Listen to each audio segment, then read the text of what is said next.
Hartlike goeiemôre almal. Ons groet julle in die naam van Jesus Christus. Welkom almal. Almagtige Hemelse Vader, baie dankie vir nog 'n dag, Here. Dankie dat U ons veilig gehou het. Dankie dat U ons weer bymekaar gebring het. Here, waar ons vanoggend oor U gaan praat, lei ons in hierdie boodskap, Here. Dit is nie altyd vir mense maklik om te verstaan, maar ons sal probeer, onder die leiding van U Gees, om dit duideliker te maak. Here, baie dankie dat U ons leermeester is. Baie dankie dat U ons voorsiener is. Ook baie dankie dat U vir ons 'n middelaar gestuur het. U Seun, Jesus Christus. En sonder die prys wat hy betaal het, sou ons nie vanoggend hier kon staan, die Here. Here, lei ons en leer ons. Ons bid dit in Jesus naam. Amen. Julle kan sien ons praat vanoggend oor die drie-eenheid van God. Ons het 'n foto daarop. En ons weet, volgens die Bybel, dat God bestaan in 3 persone. Nêrens in die Bybel vind jy die woord drie-eenheid nie. Of soos die Engelse Bybel sê, die Trinity nie. Maar dit is afgelei van 'n Latynse term, wat sê 3 persone in 1. As ons gaan kyk na die drie-eenheid, elke persoon in hierdie Godheid, die Nuwe Testament noem dit die Godheid, vertoon die hele volheid van God, met al sy eienskappe. Al 3 persone is alom teenwoordig, alwetend, almagtig, onveranderlik, ewig, heilig, regverdig, billik,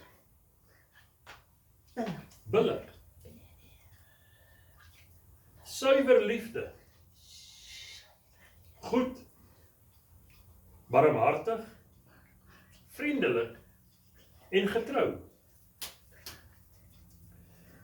Nou as ons gaan kyk na Genesis 1 vers 26, dan sien ons dat God gesê het, laat ons mense maak na ons beeld, nie na sy beeld nie, ons.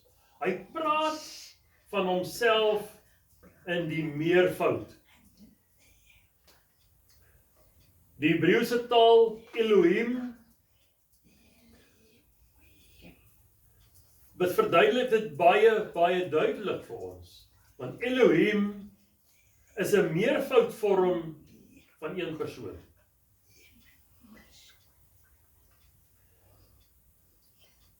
God verwys na homself in die meervoud. Daarom die woord ons. En wanneer ons verder lees, dan sien hy, en God het die mens geskape na sy beeld, na die beeld van God het hy hom geskape, man en vrou het hy hulle geskape. Hier sien ons dus 2 persone. Soos dat God 3 persone is, het hy 2 geslagte geskep. Nie net een nie. Ons sien ook dat daar tye is wat al 3 op dieselfde oomblik amper teenwoordig is. En ons lees dit in Matteus 3 vers 16 en 17. En nadat Jesus gedoop was, het hy dadelik uit die water opgeklim, en met eens gaan die hemele vir hom oop. En hy sien die Gees van God, soos 'n duif neerdal en op hom kom. En daar kom 'n stem uit die hemel, wat sê, dit is my geliefde seun, in wie ek 'n welbehae het. So hier kry ons nou al drie persone op een plek. Hulle tree saam op. God die Seun word gedoop. God die Heilige Gees daal op hom neer en vervul hom met die Gees. En God die Vader spreek uit die hemel. En dit is vir ons 'n baie duidelike teken en 'n bewys dat daar drie persone is. Jesus sê ook vir ons, wanneer ons mense doop, hoe doop ons hulle? In die naam van die Vader, en die Seun, en die Heilige Gees.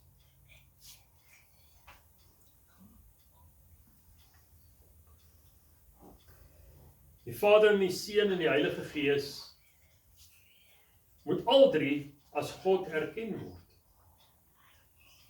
En dit is hoekom ons al drie se name noem wanneer ons iemand doop. Ek weet daar's mense wat sê ons moet eerder Handelinge 2 waar Petrus sê laat jou doop in die naam van Jesus Christus. Maar Jesus Christus is God. So ons kan maar die drie eenheid se name gebruik. Ons hoef nie skaam te wees om dit te doen nie. Verder gaan Jesus en hy sê vir ons, ek sal die Vader bid om vir ons wat te doen? Die Heilige Gees te stuur. Die Trooster. As daar in Johannes 14 vers 16 en 17 lees, en ek sal die Vader bid, en hy sal julle 'n ander trooster gee, om by julle te bly tot in ewigheid. Die Gees van die waarheid, wat die wêreld nie kan ontvang nie. Maar julle ken hom, omdat hy by julle bly, en in julle sal wees. So weer eens, word die Vader, die Seun, en die Heilige Gees genoem as die drie persone van die Godheid. Maar ook sit ons en wonder, maar hoe kan daar dan drie verskillende persone in een wees? Nou moet ons onthou, dit is 'n bonatuurlike feit, wat ons in geloof moet aanvaar. Al kan ons dit nie met ons verstand altyd verstaan en begryp nie. Paulus skryf dit baie mooi wanneer hy in 1 Korintiërs 1 sê, die natuurlike mens kan nie hierdie dinge lekker begryp nie. Vir ons klink dit soos dwaasheid. Dit is geestelik. Dit moet geestelik verstaan word.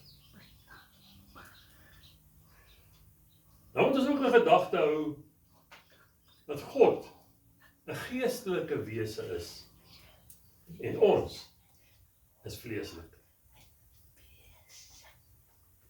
Hy kan bestaande bewyse wat ons nie kan bestaan nie of verstaan nie, maar dit klink vir ons vreemd. Nou as ek dit nou op 'n eenvoudige manier kan ons probeer verduidelik, kan ons amper die drie eenheid beskryf soos 'n koppie koffie. As ek vir my gaan koffie maak, dan gaan daar koffie daarin, suiker, melk en water. Maar wanneer ek dit drink, dan sê ek nie ek drink nou koffie, suiker, water en melk nie. Ek sê ek drink koffie. Ja, as ek hierdie mengsel vir 'n slim geleerde tegnikus of 'n chemikus of whatever wil gee, en hy kan dit ontleed, dan kan hy sê, okay, hier's dit in en daai in. En net so is dit met die Godheid. Ons praat van God, al is hulle 3 persone. Hulle is ook duidelik onderskeidbare persone. Elkeen het sy eie doel, alhoewel hulle een is. So kom ons kyk na die funksies van hierdie 3. God die Vader is die bron van alles. Die bron. Hy is die ene wat vir ons voorsien in alles wat ons nodig het. Hy is die een wat die besluite neem. Hy selfs die argitek en die ingenieur wat al hierdie dinge wat op die wêreld is en op die aarde is, fyn uitgewerk het. So hy is nie sommer maar net daar nie. Hy sit nie daar en niks doen nie. Hy is besig. Hy moes besluit oor al hierdie biljoene sterre en goed waar elkeen moet wees. En die aarde was nog groter. Kyk na alles wat hy op hierdie aarde het. Al die kleinste goggaatjies tot die grootste berge. Alles tussenin. Het God haarfyn beplan. Selfs die kleinste mikroorganismes wat jy amper nie eens met jou oog kan sien nie, het God geskape. Wat 'n wonderlike Vader God het ons. Want ons sien hy doen die aanstellings. Hy stel aan wie hy wil. En hy vat weg wie hy wil.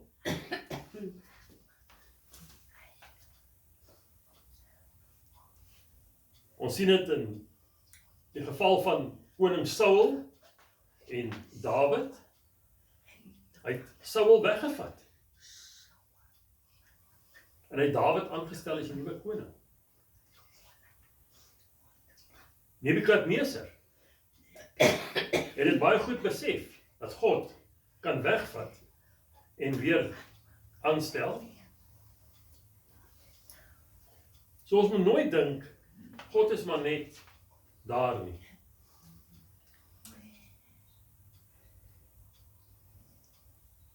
As ons gaan kyk toe Jesus 12 apostels wou aanstel, wat het hy gedoen?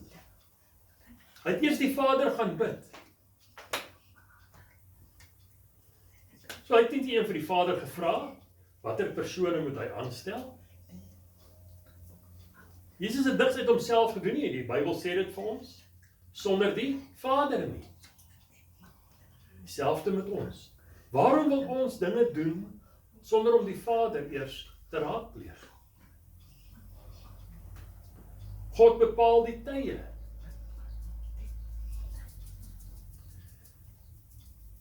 Hy bepaal wat gaan gebeur, op watter dag, watter tyd. In Matteus 24 vers 36 sê vir ons, maar van die dag en die uur weet niemand nie. Ons weet hy praat hier van die wederkoms van Jesus. Ook die engele van die hemel nie. Maar net my Vader alleen. So hy bepaal die tye. Nie ons nie, nie die engele nie, niemand anders nie, die Vader. God is nie werklik, en hy sê verantwoordelik vir die uitvoer van al die dinge nie. Hy is dalk nie direk betrokke nie, maar hy is daar. Want hulle is 3.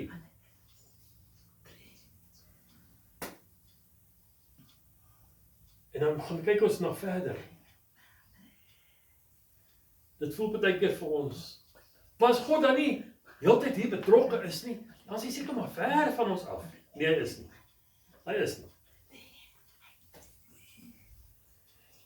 God is alom teenwoordig. Met ander woorde, hy is enige tyd op enige plek, ongeag. Hy weet tot hoeveel haar op ons kop is.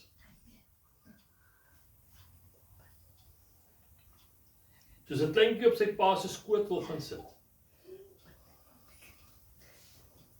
So kan ons op die Vader se skoot gaan sit. En ons diepste hartsgeheime vir hom gee. En dan kom ons by die seun. Die middelaar.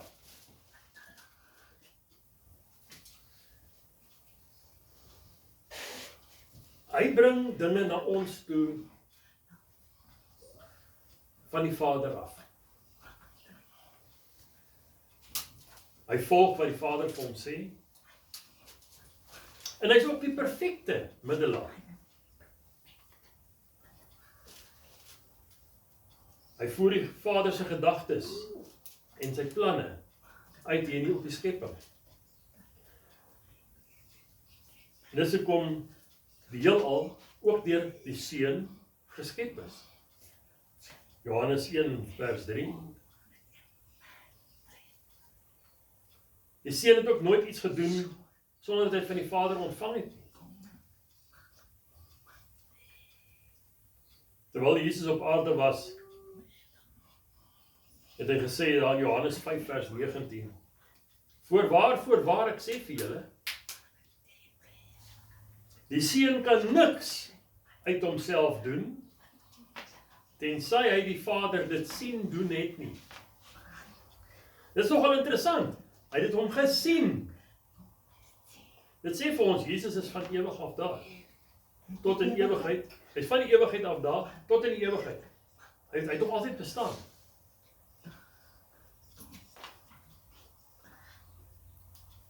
Want alles wat hy doen, dit doen die Seun ook net so. Het ons al gedink, hoe volg ons kinders ons? Wat 'n voorbeeld stel ons vir ons kinders?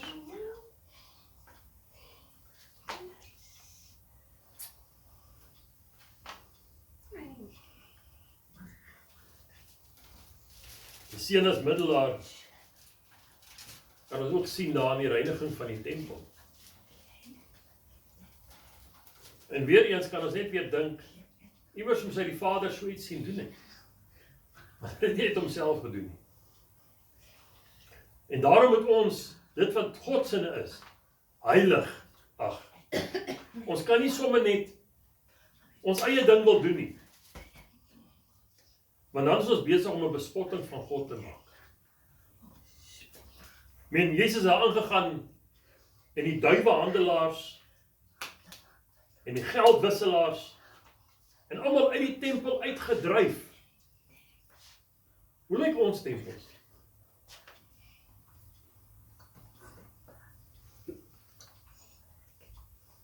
Die Seun se bediening op aarde is 'n spieelbeeld van wat die Vader in die hemel doen.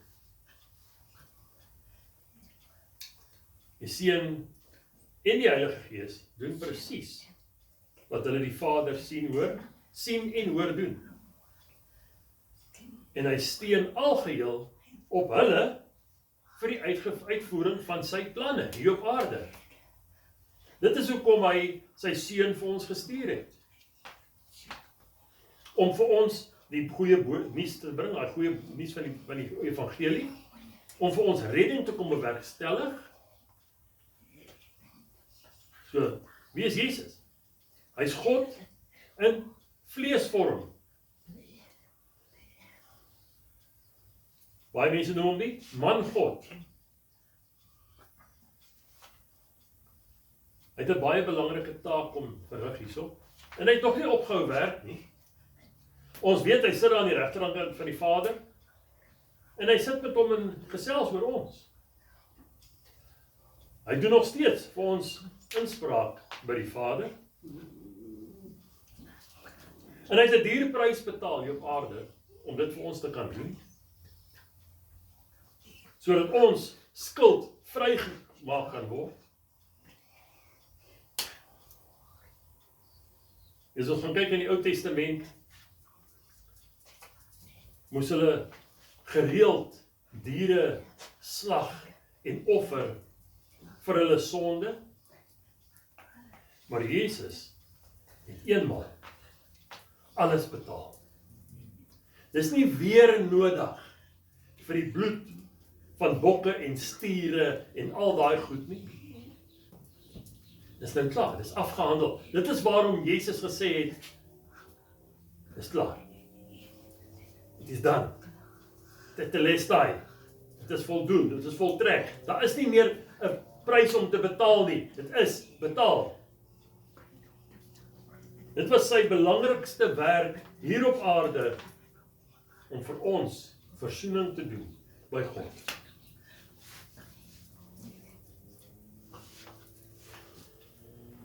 En dit is hoe hy die middelaar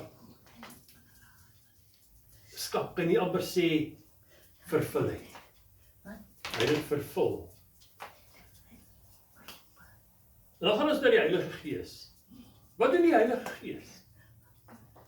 Ons weet, Jesus het gesê, ek sal die Vader bid dat hy 'n trooster stuur, die Heilige Gees. Maar ons lees ook in Genesis 1 vers 2 al van die Heilige Gees. Hy sê in Genesis 1 vers 2 dat die Gees van God oor die waters gesweef het. En jy kan vir jouself dink, op daai stadium was dit nog donker en woes en alles was deur mekaar. En hier kom die Gees van God en hy sweef oor die waters. En hy sweef oor ons om 'n nuwe lewe in ons in te plaas. Ons lewe in 'n geestelike donker wêreld, amper soos daai begin, alles woes en donker was.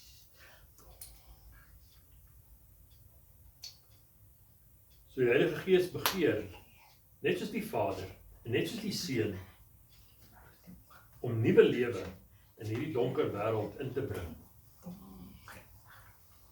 Toe Jesus opgevaar het na die hemel, was sy gebed dat die Here Vader vir ons sy Gees stuur.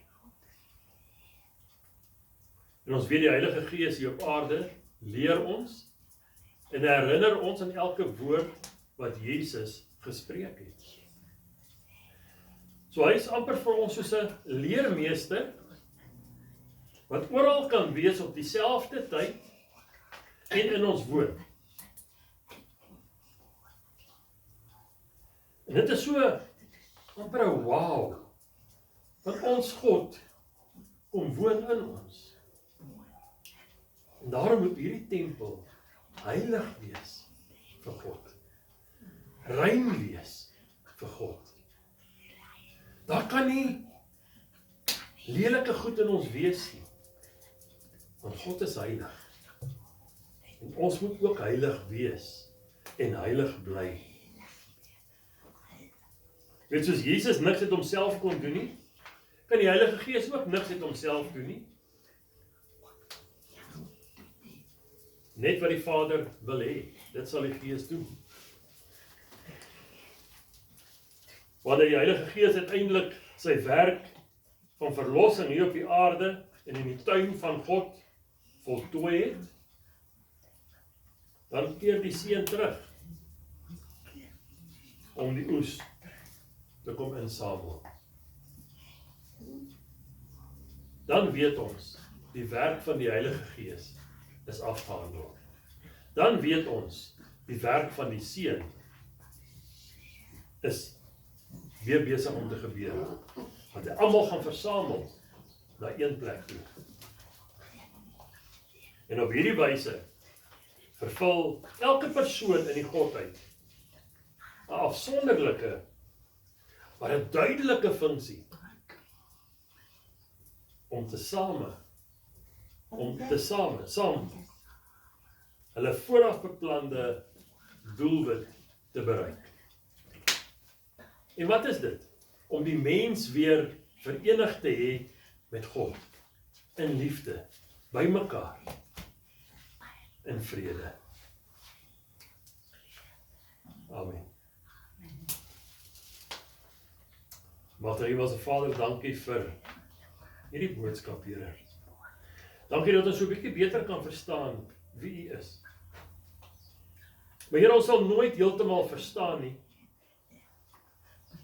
want die woord sê ook vir ons. Nou ken ons net ten dele, maar eendag sal ons alles verstaan. Maar tot dan, Here, dankie dat U ons leer. Dankie dat U vir ons so 'n bietjie wys wie U is. Nou Here, ek kon dit nou baie meer ingewikkeld gemaak het. Want ons wil hê die mens moet verstaan wie U is. Ons wil nie vir 2 dae hier aan mekaar staan en praat, en dan hoor die mense nie meer nie. Maar Here, dankie dat ons oor U kan praat. Dis vir ons 'n voorreg, Here. Here, gaan saam met ons die res van die dag. Nou ons veilig, Here. En ook vir ons, as wanneer ons uit mekaar uitgaan, elkeen ons in ons eie rigting, hou ons ook daar veilig, en bring ons weer veilig by mekaar. En ons bid dit in Jesus naam.